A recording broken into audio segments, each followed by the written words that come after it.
दोस्तों नमस्कार। दोस्तों, दिल्ली को रेशमी नगर राष्ट्रकवि रामधारी सिंह दिनकर ने यूं ही नहीं कहा। और 15 अगस्त 1947 यानी आजादी के दिन जब दिल्ली रोशनी से नहाई हुई थी, उस दिन दिल्ली से सैकड़ों कोस दूर कोलकाता के एक घर में, वह भी अंधेरे कमरे में, राष्ट्रपिता महात्मा गांधी यूं ही नहीं बैठे थे। और तो और 26 जनवरी 1950 जब पार्लियामेंट दुल्हन की तरह सजी हुई थी, इसी दुल्हन की सजी पार्लियामेंट को लेकर अंग्रेजी शासन व्यवस्था के तहत हिंद स्वराज में 1909 में राष्ट्रपिता महात्मा गांधी ने संसद की तुलना वेश्या से यूं ही नहीं की थी।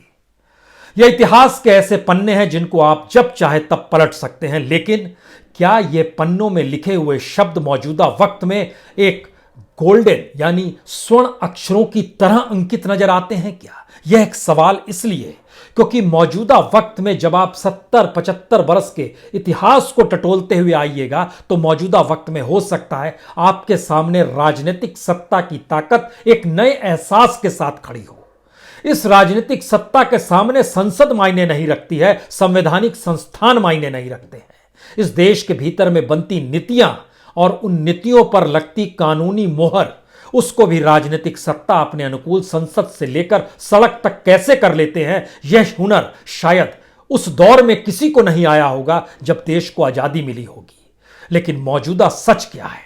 मौजूदा सच है कि पार्लियामेंट को लेकर क्या कोई आस इस देश के नागरिकों के भीतर बची हुई है? यह सवाल है। क्या इस देश के संवैधानिक संस्थान वो काम कर पा रहे हैं जो स्वायत्त होने पर उनके पास जो अधिकार हैं उसका उपयोग क्या वो कर पाते हैं या करना चाहिए, या कर क्यों नहीं पा रहे हैं? यह भी एक सवाल है। इस देश में संविधान की व्याख्या करने के लिए मौजूद सुप्रीम कोर्ट ही क्या वाकई सत्तानुकूल परिस्थितियों से हटकर संविधानुकूल परिस्थिति के साथ व्याख्या तमाम उन एस्पेक्ट्स का करती है जो मामले उसके सामने आते हैं? यह भी एक सवाल है।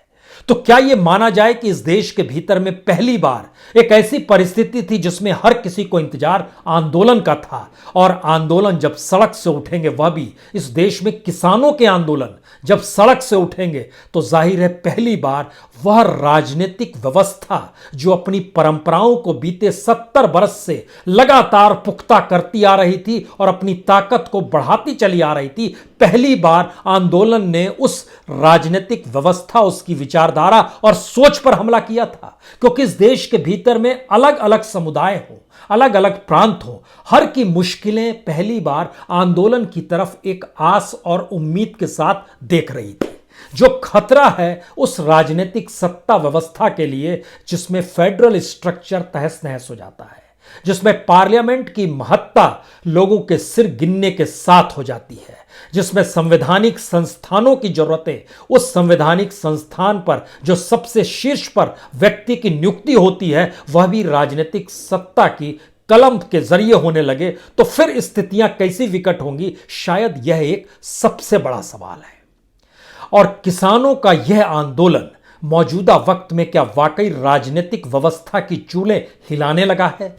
क्या वाकई राजनीतिक व्यवस्था जिस सोच के साथ चलती है उसमें बदलाव की परिस्थितियों को वो विकसित कर देगा क्या?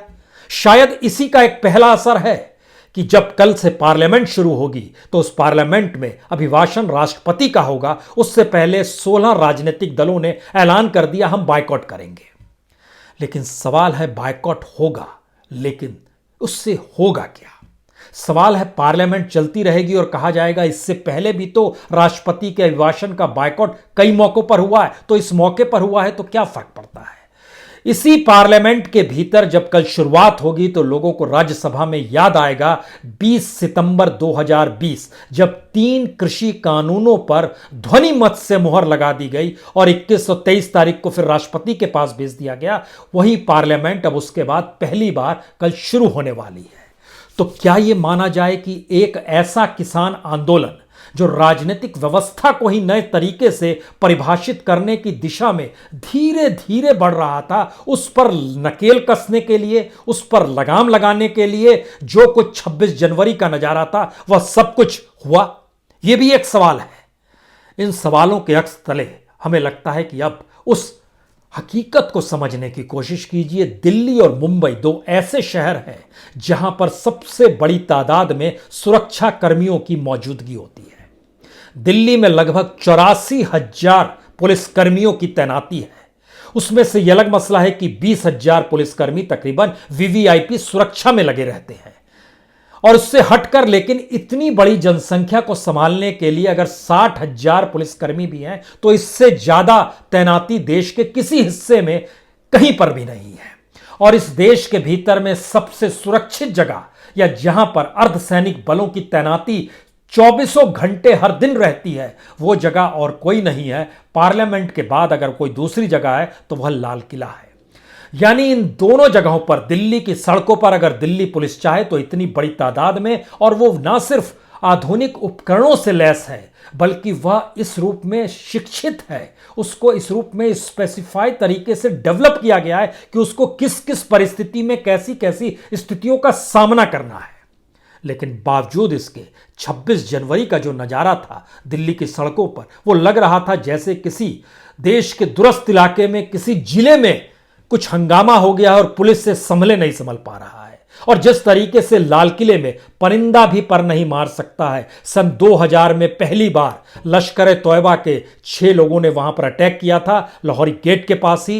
वो पूरा का पूरा हिस्सा, वहां पर 2 सुरक्षा कर्मियों की शहादत हो गई थी, एक नागरिक भी मारा गया था, लेकिन उन्हें भी मार गिराया गया था 2 लोगों को। और उस दौर की रिपोर्टिंग भी हमें याद है, हम भी गए थे वहां पर कवर करने के लिए। और उसके बाद देखा था किस तरीके से लाल किले की सुरक्षा को लेकर बंदोबस्त किए गए। यह अलग मसला है कि वो पहले पूरी तरीके से सेना के हवाले रहता था, लेकिन वाजपेयी सरकार के दौर में 2003 में उसको सेना को वहां से हटाया गया, लेकिन सुरक्षा बंदोबस्त में कोई कमी नहीं थी। और यह सुरक्षा बंदोबस्त की परिस्थिति 26 जनवरी 1950 को भी मौजूदगी थी। और दिल्ली में मौजूदगी, पुलिस वालों की मौजूदगी, जिस लिहाज से अगर हर पुलिसकर्मी सड़क पर आ जाए तो सिवाय आपको खाकी के यहां कुछ दिखाई नहीं देगा। इतनी बड़ी तादाद में दिल्ली में पुलिसकर्मी, थाने, चौकी, सब कुछ है। अलग अलग तरीके से इक्विपमेंट्स का मतलब यह है हथियार ही नहीं, बल्कि चाहे वो मोटरसाइकिल हो, चाहे वो गाड़ियां हो, हर चीज की मौजूदगी अपने तरीके से है। फिर भी जो हुआ वो हमारी आंखों के सामने है। और ऐसी हिंसा को कोई भी किसी भी रूप में समर्थन नहीं दे सकता है, यह असंभव है। लेकिन सवाल यहीं से शुरू होता है, यह देश किसका है? नागरिकों का है। इस देश के भीतर में नागरिक अगर सामूहिक तौर पर एक साथ एक सोच के साथ रह रहे हैं तभी वह देश है, और उस एक सोच के साथ ही संविधान का निर्माण होता है। देश के गृह मंत्री उन 30 पुलिसकर्मियों, उन 300 पुलिसकर्मियों के कुशल क्षेम पूछने गए, उनसे जानकारी हासिल करने गए, आपकी तबीयत ठीक है, आपका मनोबल गिरा तो नहीं है? अच्छी बात है, कोई इनकार नहीं है, क्योंकि गृह मंत्रालय के अधीन ही दिल्ली पुलिस आता है, तो वो उसके लिहाज से, एक लिहाज से अभिभावक के तौर पर गृह मंत्री को वहां जाना चाहिए, अच्छी बात है। लेकिन आंदोलन के वक्त में सैकड़ों किसानों की जो शहादत हुई, उसके लिए कोई आंसू बहाने वाला नहीं है। बीते 2 महीनों से जो कुछ हो रहा है वो सिर्फ चलते चला जा रहा है। शायद इसीलिए इस देश के भीतर में जितनी बड़ी तादाद में बेरोजगारी है, जितनी बड़ी तादाद में लोगों की नौकरियां गई हैं, जितनी बड़ी तादाद में 2 जून की रोटी मुहैया करने की मशक्कत और तेजी से बढ़ी है, और जितनी बड़ी तेजी से असमानता भारतीय समाज में बढ़ी है, यह सब कुछ इसी दौर की देन है। इसीलिए आज सवाल उससे बड़ा है। आज सवाल इस बात को लेकर है, क्या एक ऐसा आंदोलन जो भारतीय राजनीतिक व्यवस्था की चूलें हिला सकता है, उस आंदोलन को खत्म किया जाना बहुत महत्वपूर्ण है। इसीलिए आज जब हम आपसे बात कर रहे हैं तो जानकारी बहुत साफ तौर पर है कि चाहे वो सिंधु बॉर्डर हो, चाहे शाहजहांपुर बॉर्डर हो, चाहे वो टिकरी बॉर्डर हो, चाहे वो गाजीपुर बॉर्डर हो, बड़ी तादाद में सुरक्षा कर्मियों की तैनात है। गाजीपुर में पानी की सप्लाई काट दी गई है, बिजली की सप्लाई काटी जा चुकी है। अगर ये दोनों चीज कटेगी तो वहां लंगर कैसे चलेगा? नहीं चलेगा। या फिर आप पानी भर भर के लेकर आएंगे कहीं से? सबके नाम नोटिस जारी हो गया है। नोटिस जारी होने का मतलब यह है कि एक तरफ इस देश में एक कैबिनेट मंत्री ने कहा कि सरकार के दरवाजे खुले हुए हैं, जिस वक्त कल देश के cabinet minister Prakash Javadekar press conference कर बता रहे थे हमने दरवाजे बंद नहीं किए हैं, बातचीत के दरवाजे खुले हुए हैं, उसी वक्त लगातार दिल्ली पुलिस एफआईआर दर्ज करते हुए नोटिस जारी कर रही थी उन्हीं नेताओं के नाम जिन नेताओं को बातचीत के लिए बार बार सरकार के दरवाजे पर जाना पड़ा। एक दो बार नहीं, 11 बार गए वो लोग। सबके खिलाफ नोटिस है। दूसरी परिस्थिति क्या है, वो नोटिस जिन्होंने नहीं लिया उनके टेंट पर चस्पा कर दिया गया। तीसरी स्थिति क्या है, दर्ज है कि आपको अपना पासपोर्ट भी जब्त कराना है, जैसे ये लोग देश छोड़कर भागने वाले हैं। यह भी मैसेज उसके साथ है, क्योंकि पहले दिन ही सुप्रीम कोर्ट के भीतर अटॉर्नी जनरल इस जिक्र को कर चुके हैं कि दरअसल इसमें खालिस्तानी आंदोलन से जुड़े लोग सक्रिय हैं, यानी यह आंदोलन खालिस्तान की हिमायती वालों का आंदोलन है। यह मैसेज भी सुप्रीम कोर्ट के भीतर तक दिया जा चुका है। सुप्रीम कोर्ट के भीतर कहा गया खालिस्तान समर्थित आंदोलनकारी इसमें जुड़े हुए हैं, और दूसरी तरफ उसी दौर में देश के कृषि मंत्री इसी आंदोलन के लोगों से बातचीत भी कर रहे थे।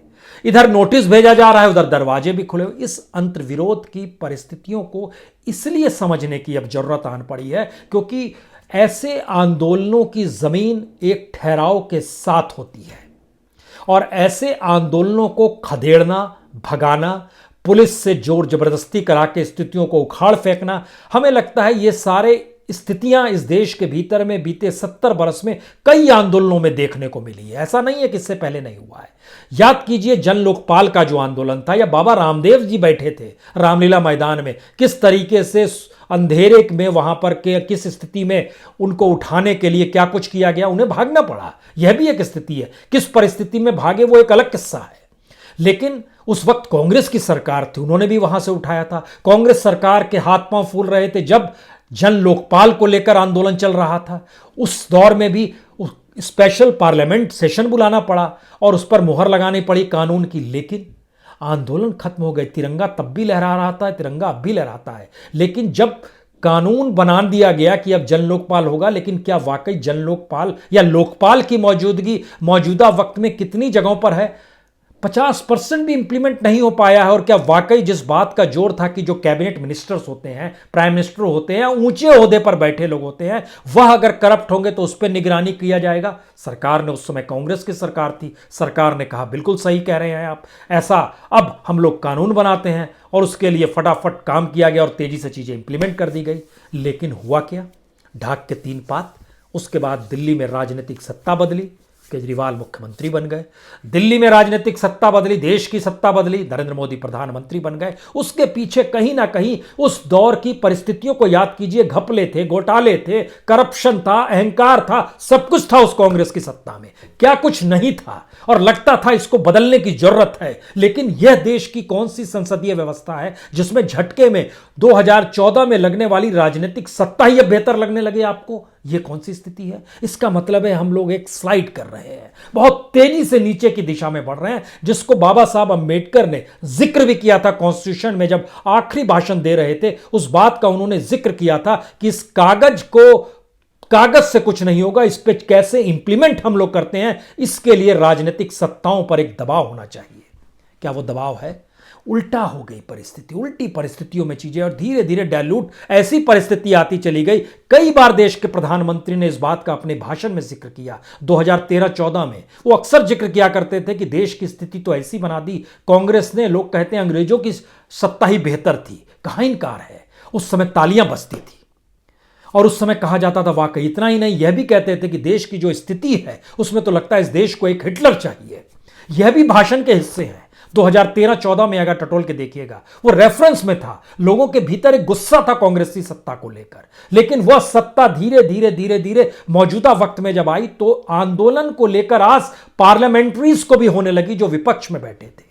लेकिन इन पार्लियामेंट्रीज के भीतर इतनी नैतिक ताकत कभी नहीं रही कि वह उस पार्लियामेंट में अगर चुने गए, जनता ने अगर उन्हें भेजा है, तो वह अपने विरोध को ऐसी शक्ल में ढाल सके जहां पर संसद के भीतर बनते कानूनों में उनकी भागीदारी सक्रिय तौर पर नजर आए। शाम के वक्त महात्मा गांधी की प्रतिमा के सामने 8 सांसद बैठे थे। उससे क्या हुआ? रात भर बैठे थे, क्या हुआ उससे? 3 कानून तो पास हो गए थे एग्रीकल्चर से जुड़े हुए। राज्यसभा में स्पीकर, उस समय डिप्टी स्पीकर की मौजूदगी थी, उन्होंने जिस तरीके से ध्वनि मत से पास करा दिया, वोटिंग नहीं कराया, उसका विरोध करते हुए बैठे थे। लेकिन उससे हुआ क्या? उससे हुआ यह कि इस देश की संसदीय व्यवस्था और संसद के भीतर जो भी कार्यक्रम होते हैं उस कार्यक्रम को लेकर जनता के साथ उसके सरोकार खत्म हो गए। इसीलिए किसानों के इस आंदोलन में राजनेताओं, नेताओं, सांसदों की आने की मनाहट रही। लेकिन राजनीतिक सत्ता को जब यह लगने लगेगा कि एक ऐसी परिस्थिति धीरे धीरे इस देश के भीतर में बन रही है और इस देश को ढाल रही है, जहां पर आने वाले वक्त में इस देश की राजनीतिक सत्ता किसके हाथ में होगी यह वाकई जनता तय करेगी, तो फिर राजनीतिक सत्ताओं में एक उनका अपना चरित्र जो होता है वह एक साथ आकर खड़ा हो जाता है। पहला चरित्र होता है जिसके पास राजनीतिक सत्ता है, वो कतई नहीं चाहेगा कि राजनीतिक सत्ता उससे छिन जाए, और वो राजनीतिक सत्ता बरकरार रखने के लिए जो भी परिस्थिति होगी उसको वो ढोएगा।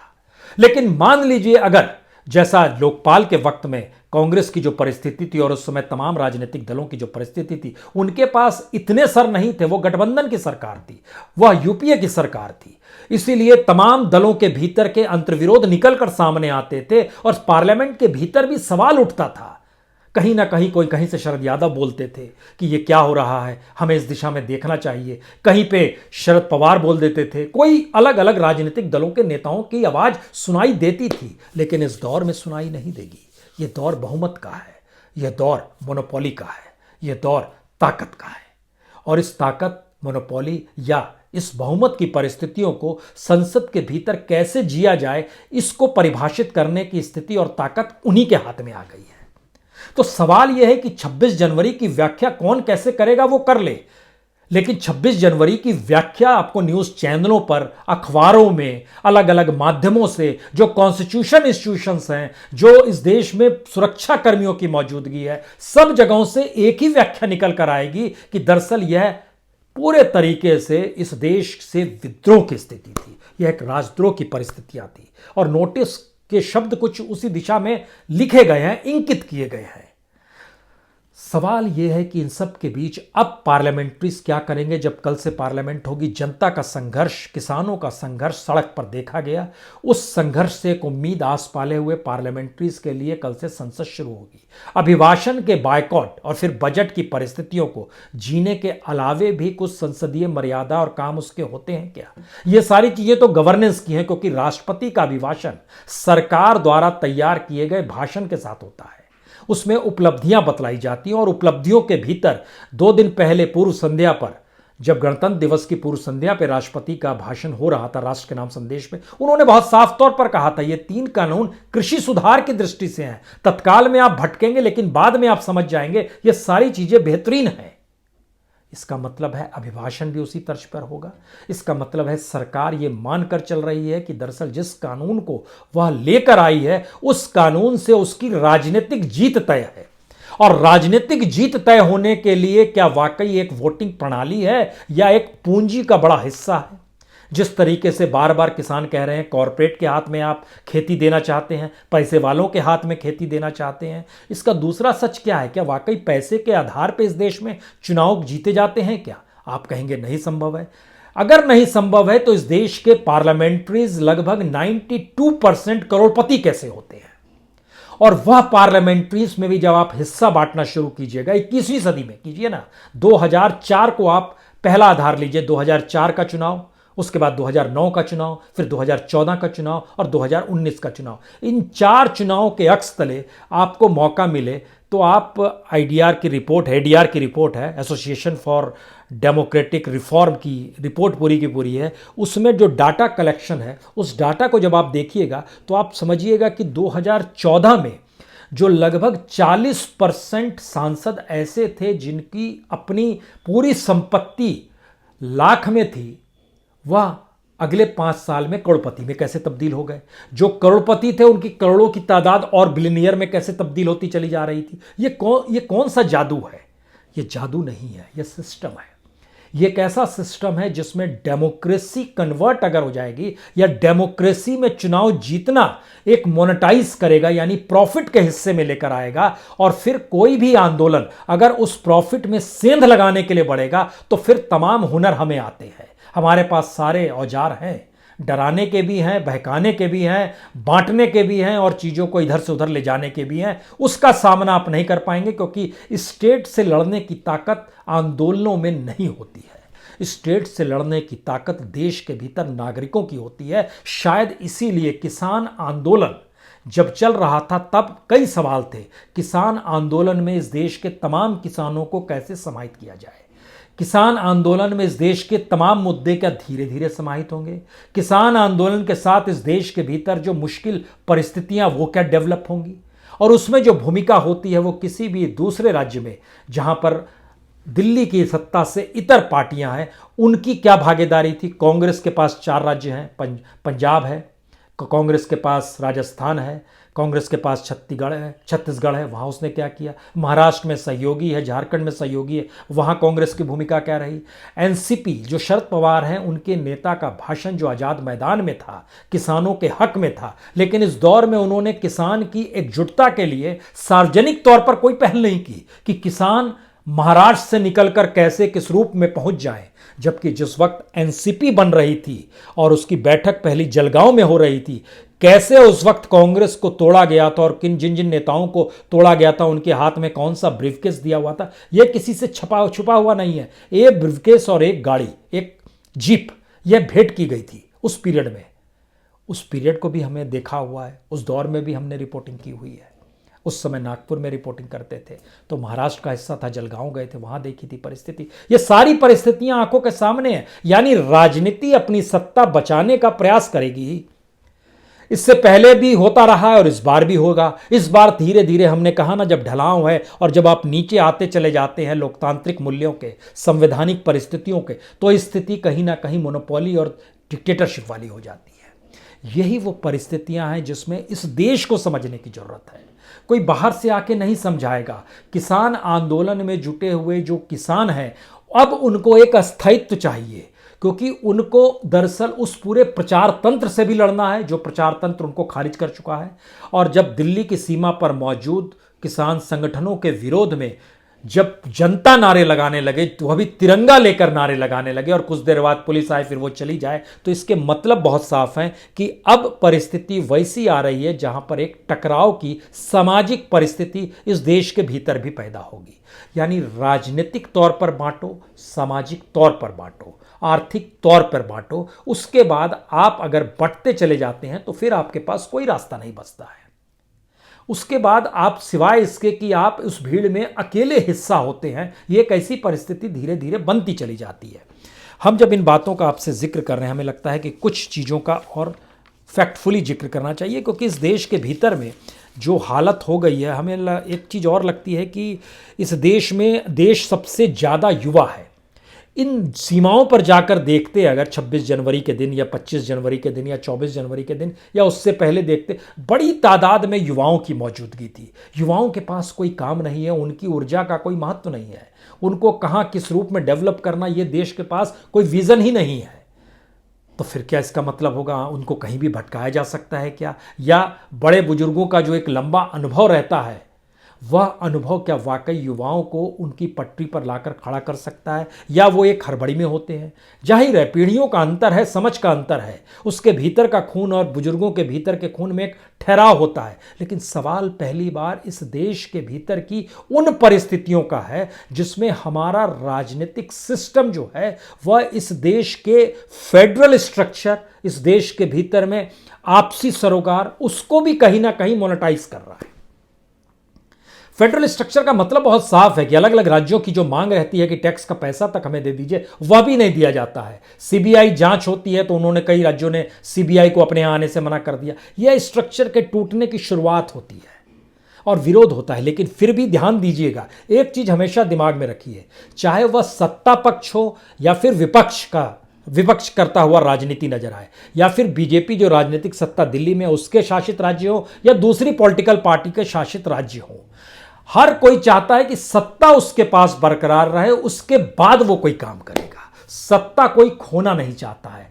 और यह आंदोलन, किसान आंदोलन, सत्ता ना खोने और पाने की इसी परिभाषा को धीरे धीरे बदलने की दिशा में बढ़ रहा है।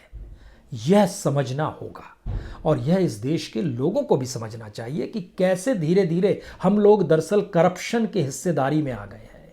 हम लोग धीरे धीरे उस क्रिमिनल पॉलिटिक्स के हिस्सेदारी में आ गए हैं, क्योंकि पार्लियामेंट के भीतर भी हर तीसरा पार्लियामेंट्री जो है तीसरा क्या, दागी उम्मीदवारों की, दागी सांसदों की संख्या देखेंगे तो वह 212 हो गई है। 543 में से 212 अगर दागी हैं और 543 में से अगर 490 करोड़पति हैं तो कौन से सरोकार उनके जनता के साथ होंगे, और यही स्थिति देश की तमाम विधानसभाओं में होंगी।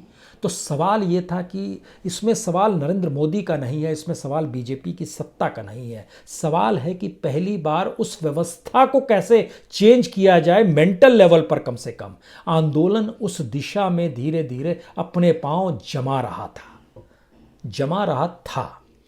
अब उसमें 26 जनवरी के बाद दरारें आनी शुरू हुई। मान लीजिए 2 संगठनों ने कहा हम जा रहे हैं, हम आपके साथ खड़े हुए नहीं होंगे। एक दूसरे पर आरोप लगाया गया। वीएम सिंह हैं जो राष्ट्रीय किसान मजदूर संगठन के नेता हैं, और दूसरे ठाकुर भानु प्रताप सिंह हैं जो भारतीय किसान यूनियन के जो भानु गुट है उसके हैं। यानी यूनिटी कैसे बरकरार रहे इसकी समझ आंदोलन को आनी चाहिए। युवाओं को कैसे साथ लेकर चलना है, भटके नहीं, अनुशासन में रहें, उनकी ऊर्जा का सही इस्तेमाल हो, यह भी आंदोलन को समझ होनी चाहिए। सरकार पर दबाव के कौन से तरीके होने चाहिए और दबाव लगातार इस रूप में बनाया जाए कि वह दबाव धीरे धीरे देश की नैतिक दबाव के साथ जुड़ता चला जाए, इसको भी ध्यान में रखना होगा।